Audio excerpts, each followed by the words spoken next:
함께 기도하심으로 12월 17일 수요일 매일 예배 시작하겠습니다. 함께 기도합니다. 거룩하신 하나님, 오늘도 하나님께서 예배를 통하여서 거룩한 주의 백성으로 불러주시고 오늘도 하나님의 말씀 앞으로 나가게 하시니 감사합니다. 우리를 복음 안에 불러주시고 하나님의 자녀 삼아주신 것 하나님의 은혜입니다. 감사합니다. 우리가 받은 이 복음이 우리 안에만 머물지 않고 흘러가게 허락하여 주시옵소서. 우리 가족 가운데, 우리 사랑하는 자녀 가운데, 우리 부모 가운데 나의 남편이, 나의 아내가 여전히 주님을 알지 못하는 아버지 그러한 상황 가운데 있는 성도님들 주님께서 아시지 않습니까? 아버지 정말 주님께서 우리에게 믿음을 주시고 긍휼히 여겨주시고 정말 우리를 통하여서 복음이 흘러가게 허락하여 주시옵소서. 말 한마디, 작은 친절, 정말 진심 어린 한 번의 기도, 아버지 정말 우리가 정말 최선을 다해서 하나님께 기도하며 나아가고 말씀을 통하여서 하나님을 신뢰할 수 있기를 원합니다. 또한 아버지 무엇보다 우리의 삶 가운데 날마다 감사가 넘칠 수 있기를 원합니다. 하나님 감사로 살게 허락하여 주시옵소서.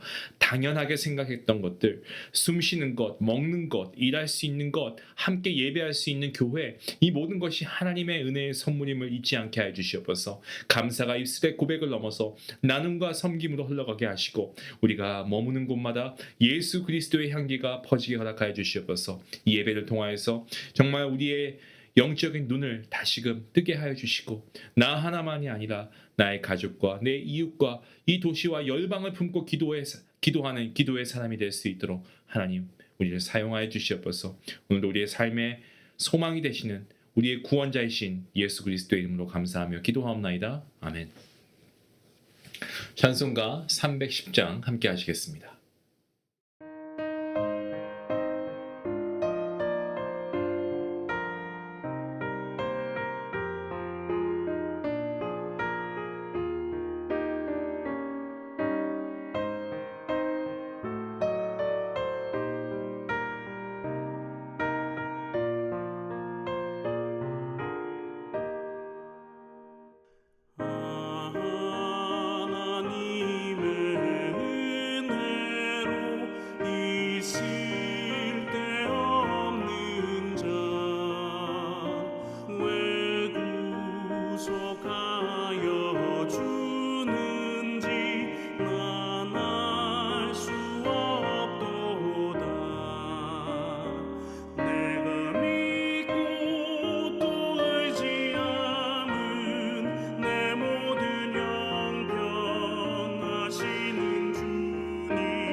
오늘 함께 볼 말씀 여호수아 20장입니다. 1절부터 9절까지의 말씀 되겠습니다. 함께 보겠습니다. 여호와께서 여호수아에게 말씀하여 이르시되 이스라엘 자손에게 말하여 이르기를 내가 모세를 통하여 너희에게 말한 도피성들을 너희를 위해 정하여 부지 중에 실수로 사람을 죽인 자를 그리로 도망하게 하라. 이는 너희를 위해 피의 보복자를 피할 곳이니라. 이 성읍들 중에 하나에 도피하는 자는 그 성읍에 들어가는 문 어귀에 서서 그 성읍의 장로들의 귀에 자기의 사건을 말할 것이요 그들은 그를 성읍에 받아들여 한 곳을 주어 자기들 중에 거주하게 하고 피의 보복자가 그의 뒤를 따라온다 할지라도 그들은 그 살인자를 그의 손에 내주지 말지니 이는 본래 미워함이 없이 부지 중에 그의 이웃을 죽였습니다. 그 살인자는 회중 앞에 서서 재판을 받기까지 또는 그 당시 대제사장이 죽기까지 그 성읍에 거주하다가 그 후에 그 살인자는 그 성읍 곧 자기가 도망하여 나온 자기 성읍 자기 집으로 돌아갈지니라 하라 하시니라.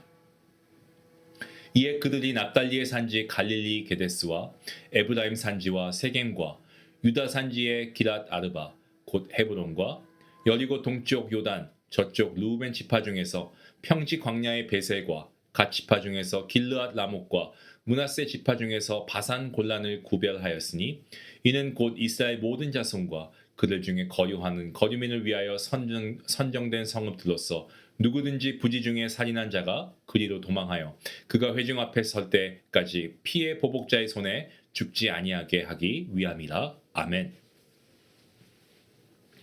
하나님께서 여호수아에게 명령하신 가나안 땅 분배가 지난 19장까지 모두 끝났습니다.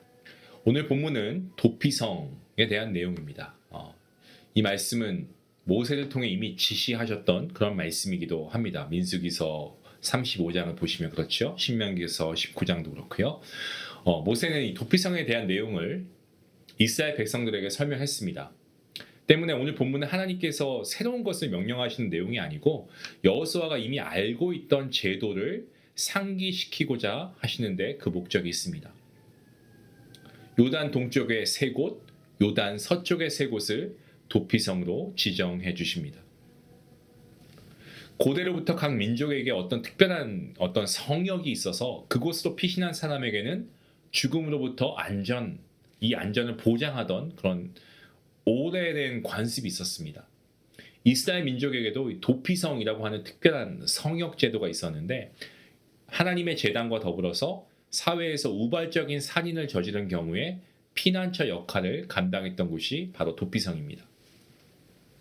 이 도피성은 살인자에 대한 처형 재고 조치로 세운 겁니다. 유대 사회에서 이 고엘 제도라는 것이 있었는데 이 고엘 제도는 고대 근동 히브리 사회에서 친족이나 혹은 혈연 공동체를 중심으로 사회생활이 이루어진 때에 이 공동체의 구성원들이 서로의 생명과 재산과 이 가문을 보호해주기 위해서 공동체의 존속에 중요한 제도가 바로 이 고엘 제도였습니다. 이 제도에 의하면 피살당한 사람의 친족은 죽은 사람을 대신해서 합법적인 피해 보수자가 되어서 살인자를 죽일 수 있는 권리가 부여가 됐습니다. 살인할 의사가 전혀 없이 실수로 잘못 살인을 저지른 경우에 자신이 결백하다라는 것을 재판을 통해 공개적으로 판단받기까지 일단 피해 있을 만한 그런 피난처가 필요했다라는 거죠. 도피성은 바로 이런 우발적인 살인범의 어떤 살인을 저지른 어떤 개인이 누군가로부터 복수를 받을 수 있지 않겠습니까? 그걸 보호해주고 그의 생명을 살려주는 데 목적이 있습니다. 하지만 도피성에 피난가 있다고 해도 살인의 이유에 고의성이 있다는 그러한 결론이 나오게 되면 그는 죽음을 면치 못하게 되었습니다. 같은 내용이 기록된 민수기를 보시면 고의적인 살인과 그리고 우발적인 살인에 관해서 잘 규정되고 있죠. 고의적인 살인에 해당하는 경우는 철 연장으로 사람을 쳐 죽이는 경우, 사람을 죽일 만한 어떤 돌이나 나무 연장을 손에 들고 사람을 쳐 죽이는 경우, 또 미워하는 것 때문에 밀쳐 죽이거나 기회를 엿보다가 무엇을 던져서 죽이는 경우, 그리고 어떤 원한이 있어가지고 손으로 쳐 죽이는 경우, 이런 고의적인 살인을 언급합니다. 원한 없이 우연히 사람을 밀치거나 기회를 엿보지 않고 무엇을 잘못 던져서 사람을 죽인 경우는 이게 의도적이 아니었기 때문에 부지 중에 실수로 사람을 죽인 경우에 또 그런 살인자들도 분명히 있었다는 거죠. 하나님께서 도피성을 허락하신 목적은 무죄한 사람이 억울하게 피를 흘리지 않도록 제한을 두게 하신 겁니다. 더 이상의 불필요한 살인을 방지하기 위해서 도피성을 허락하신 겁니다. 엄격한 율법 조항이 있어서 죄를 범한 경우에 처벌을 해야 마땅한 거지만 모든 일을 일괄적으로 처리하지 않고 정상 참작을 한다든가 처벌을 정상 참작을 해서 처벌하도록 하나님께서 그렇게 좀 하나님 어떤 공의의 하나님이시잖아요. 한 죄에 대해서 미워하시지만 또 하나님 사랑의 하나님 아니겠습니까? 그러니까 하나님의 사랑을 이러한 것들로 드러내셨죠. 실수로 살인을 하게 된 경우에는 이 살인자는 도피성으로 지정된 성으로 가서 도망을 가서 도피성의 성문 어귀에 있는 장로들에게 공개적으로 자신이 저지른 사고에 대해서 어떻게 해서 살인을 저지르게 됐다 자초지정을 이야기해야 했습니다. 살인자의 이야기를 들은 성읍의 장로들은 어떻게 합니까? 도망 온 자가 실수로 살인을 저질렀다는 판단이 서면 그를 받아들이고 그에게 거주지를 주고 뒤따라온 피해 보복자로 하여금 또 다른 어떤 원한의 살인이 발생하지 않도록 그렇게 처치를 했습니다. 도피성에 받아들여진 이 살인자가 할 수 있는 것은 그 당시 대제사장이 죽기까지 자신을 받아들여준 그 도피성에만 살다가 만약에 대제사장이 죽으면 그때서야 자유의 몸이 되어서 자기 집으로 돌아갈 수 있게 되었습니다. 자유의 몸이 되기 위해서 대제사장이 죽기 전에 속전으로 자유를 얻을 수 없다 이런 것을 만드신 거죠. 얼마의 돈이 되었든 간에 돈으로 해결할 수 없게 하시고 오직 대제사장의 죽음만이 속전이 되게 하신 겁니다. 이유가 뭘까요? 대제사장의 죽음을 속전으로 하신 이유는 궁극적으로 피 흘린 사람에 대한 진정한 보수자는 사람이 아니고 돈이 아니고 그 누구로도 대신할 수 없는 하나님께서 당신을 살인죄의 속전으로 삼으셨다는 것을 의미합니다. 결국에 대제사장의 죽음은 모든 인류의 영원한 대제사장 대신 우리 주 예수 그리스도의 죽음의 한 모형으로 볼 수가 있습니다. 예수 그리스도의 대속의 죽음이 유대인에게만 국한되는 것이 아니고 모든 인류에게 해당된다는 것을 이미 구약에서부터 선포하고 있는 겁니다. 9절 말씀에 이렇게 이야기합니다. 이는 곧 이스라엘 모든 자손과 그들 중에 거류하는 거류민을 위하여 선정된 성읍들로서 누구든지 부지 중에 살인한 자가 그리로 도망하여 그가 회중 앞에 설 때까지 피해 보복자의 손에 죽지 아니하게 하기 위함이라. 모든 유대인 이스라엘 백성뿐만 아니라 그들 중에 우고하는 타국인까지도 도피성의 법이 해당된다는 말씀이죠. 하나님께서 이렇게 하신 이유는 이스라엘 백성들이 애굽에서 정말 객으로 살았을 때를 늘 상기하면서 하나님께 받았던 그 은혜와 사랑을 그대로 실천하고 살게 하시기 위해 내리신 조치입니다. 도피성의 목적이 뭐냐라고 했을 때 한마디로 말씀드리면 사랑입니다. 계획하지 않았던 살인을 한 경우에 그가 보복에 의해서 죽임당하지 않도록 하심으로 오직 대제사장의 죽음, 예수 그리스도의 죽음으로만 인류가 죄에서 자유를 얻게 하신 겁니다. 그 사랑을 받은 자가 바로 저와 여러분 아니겠습니까? 하나님의 아들 예수 그리스도의 죽음이 우리를 살리셨고 그 죽음이 우리를 영원히 살게끔 하신 줄로 우리는 믿습니다. 그렇다면 대속의 은혜를 받은 우리의 오늘의 삶은 어떠해야 될까요? 당연히 도피성에서의 삶이 되어야 할 줄로 믿습니다. 사람이나 돈이 아니고 오직 우리의 대제사장이신 주 예수 그리스도만이 우리를 살게 하신다라는 사실을 잊지 않고 우리가 오늘 하루 살아가야 할 것입니다. 우리를 살리신 예수님의 자녀답게 주님의 제자답게 치유와 회복이 필요한 세상에 거룩한 하나님의 나라를 세우는 새 부대가 우리가 해야 할 몫이 아니겠습니까? 오늘 하루 우리의 몫을 다하는 우리 성도님들 될 수 있기 원합니다. 그리고 다시 말씀드립니다. 사람이나 돈이 아니고 오직 우리의 대제사장 예수 그리스도만이 우리를 살게 하십니다. 이 사실을 붙잡고 나아갈 수 있기를 원합니다. 같이 기도하시겠습니다. 하나님 감사합니다. 오늘 말씀을 통해서 실수로 살인한 경우에 또 다른 누군가에 의해서 복수에 의해서 죽임을 당하지 않도록 도피성을 마련해 주신 하나님. 그 도피성 안에서 대제사장이 죽기까지 살 수 있는 길을 열어주시고 대제사장의 죽음 이후에 자유의 몸이 되게 하신 것을 우리가 말씀을 통해 보게 됩니다. 우리의 영원한 대제사장이신 예수 그리스도의 보혈이 우리를 살게 하시고 그 사랑 안에 더불어 살아가는 아버지, 우리의 모든 믿음의 가족들, 하나님, 우리가 이 은혜를 잊지 않고 하나님께 나아가길 원합니다. 그리고 우리도 이러한 사랑을 베풀며 살아갈 수 있길 원합니다. 하나님의 사랑이 우리를 영원히 살게 하셨다는 사실을 잊지 않고 오늘도 도피성에서처럼 정말 오직 예수 그리스도만을 바라보며 살아가는 한 날 되게 허락하여 주시옵소서. 우리를 자녀로 또한 제자로 부르신 그 거룩한 하나님의 나라를 세워가는데 꼭 필요한 새로운 부대가 우리 모든 중앙 가족들 되게 허락하여 주시옵소서. 오늘도 하나님께서 우리와 함께 하심을 믿고 감사하며 예수님의 이름으로 기도하옵나이다. 아멘. 오늘 말씀을 통해서 우리가 한 가지 적용해야 할 것은 우리가 도피성이신 예수님, 우리가 다시 한번 감사함으로 나아가면 좋겠습니다. 그리고 우리가 누군가에게는 이런 도피성 같은 그런 역할을 우리가 좀 감당했으면 좋겠습니다.